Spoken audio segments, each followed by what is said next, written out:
안녕하세요. 어디 가서 아는 척하기 위해 공부하는 허석사입니다. 저의 하루를 생각해보면 눈 뜨자마자 인터넷에 접속해서 눈을 감을 때까지 사용하는 것 같습니다. 거의 인터넷 세상 속에서 살아간다고 해도 무방할 정도죠. 현실에 친구가 없어서 그런 건 절대 아닙니다. 절대. 어쨌든 인터넷은 제가 이것저것 아는 척하는 데 있어서 큰 도움을 주고 있기도 한데요. 그러다 보니 인터넷은 어떻게 작동하는지 아는 척 해보고 싶어졌습니다. 인터넷의 시작은 1969년으로 거슬러 올라갑니다. 미국의 캘리포니아 대학교 로스앤젤레스 캠퍼스 볼터홀 3420호실, 이곳에서 인터넷의 시초를 할 수 있는 아르파넷이 시작됐죠. 이곳에서 보낸 신호가 600km 거리에 있는 스탠퍼드 연구소에 전해졌습니다. 그 첫 메시지는 LO, 로그인이라는 단어를 보내려고 했지만 통신장애로 LO만 전송된 거죠. 어쨌든 이것이 인터넷의 시작을 알리는 첫 메시지였습니다. 아르파넷이 개발된 이유는 군사 목적이 있었습니다. 미국과 소련 간의 냉전이 이어지고 있는 상황에서 소련이 1957년 세계 최초의 인공위성 스푸트니크 1호 발사에 성공했고, 여기에 충격을 받은 미국은 최첨단 과학기술 개발을 위해 1958년 고등연구계획국 아르파를 창설합니다. 이후 지금 우리가 알고 있는 다르파의 전신이라 할 수 있죠. 미국은 소련과의 전쟁이 일어났을 때를 대비하기 위한 기술을 개발해야 했습니다. 전쟁이 일어났을 때 가장 중요한 것 중 하나가 바로 통신입니다. 통신이 끊어지게 되면 정보를 주고받을 수 없기 때문에 전쟁 중 절대적으로 불리한 상황에 놓이게 되죠. 당시에도 컴퓨터 간 통신 기술은 존재했습니다. 전화선을 이용해 컴퓨터 간 정보 전송이 이루어졌죠. 하지만 중앙집중 연결 방식의 모뎀을 사용해야 했고, 전화국이 파괴되면 전화국과 연결된 모든 통신이 끊어지게 된다는 치명적인 단점이 있었습니다. 그렇다면 중앙집중 방식이 아닌 분산형으로 정보를 주고받게 된다면 한쪽 컴퓨터가 망가지더라도 다른 컴퓨터가 이를 대체할 수 있어 통신을 이어갈 수 있죠. 이러한 생각이 좀 더 발전되어 구현된 것이 현재의 인터넷이라 할 수 있습니다. 인터넷 원리를 조금 더 자세히 살펴보면 우선 두 개의 컴퓨터가 직접 정보를 주고받아야 한다면 연결할 컴퓨터가 증가할수록 연결의 수도, 그 제곱으로 증가하게 되죠. 연결할 컴퓨터가 많지 않을 때는 가능하겠지만 전 세계를 연결하기에는 비효율적인 방법이라 할 수 있죠. 그렇다면 그 단위를 쪼개서 묶음 단위로 연결할 수 있지 않을까요?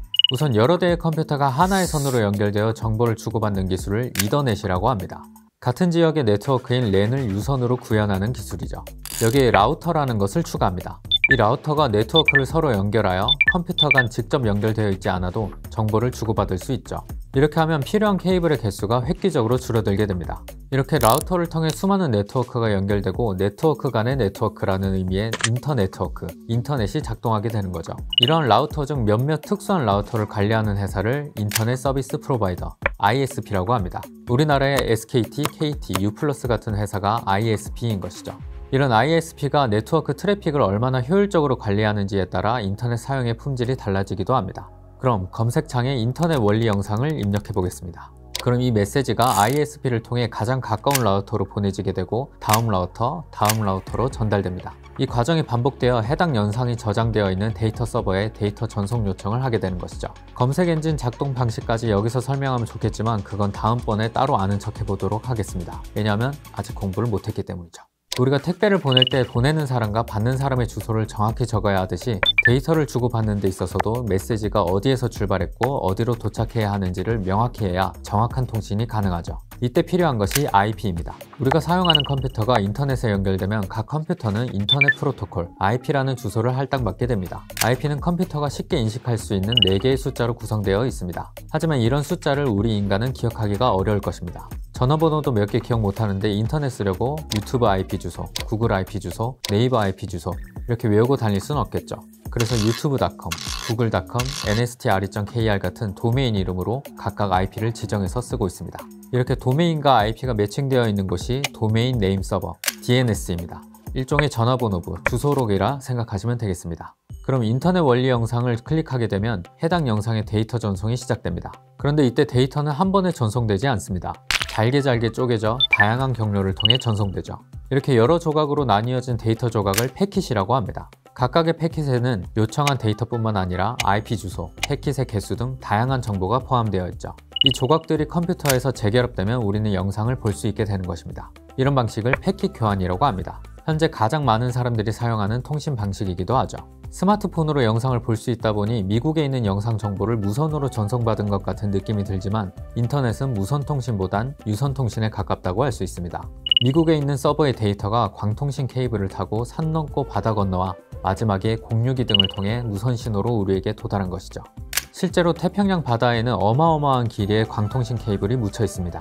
전 세계적으로 대략 130만 킬로미터의 해저 케이블이 깔려 있고 전 세계 인터넷 해외 연결망 트래픽의 90% 정도가 해저 광 케이블에 의해 이루어지고 있죠. 상어가 케이블을 뜯어먹어서 끊어지면 어쩌나 하는 생각도 드는데 실제로 상어는 아니지만 2006년에 발생한 지진으로 인해 대만에서 홍콩으로 연결되는 심해 4,000m 깊이의 광 케이블 8개 중 7개가 끊어지기도 했죠. 이럴 경우 끊어진 케이블을 복구하는 방법도 있습니다. 해저 광 케이블이 끊어지게 되면 지상에서 전파를 이용해 끊어진 위치를 찾습니다. 그리고 끊어진 양쪽을 끌어올려 다시 연결시킨 후 바닷속에 집어넣죠. 꽤나 힘든 작업이기 때문에 끊어지지 않도록 사전에 유지보수를 잘하는 것이 중요하겠습니다. 아시는 분들도 꽤 있을 텐데 한국은 미국에 이어 세계에서 두 번째로 인터넷 연결에 성공한 나라이기도 합니다. 한국전자통신연구원, 애트리의 전신인 한국전자기술연구소에서 정길남 박사님의 주도로 1982년 한국 최초의 인터넷 시스템을 구축했죠. 이런 노력에 힘입어 우리는 인터넷 강국으로 도약할 수 있었습니다. 덕분에 저는 하루 종일 인터넷을 하며 유익한 정보들을 접할 수 있게 됐죠.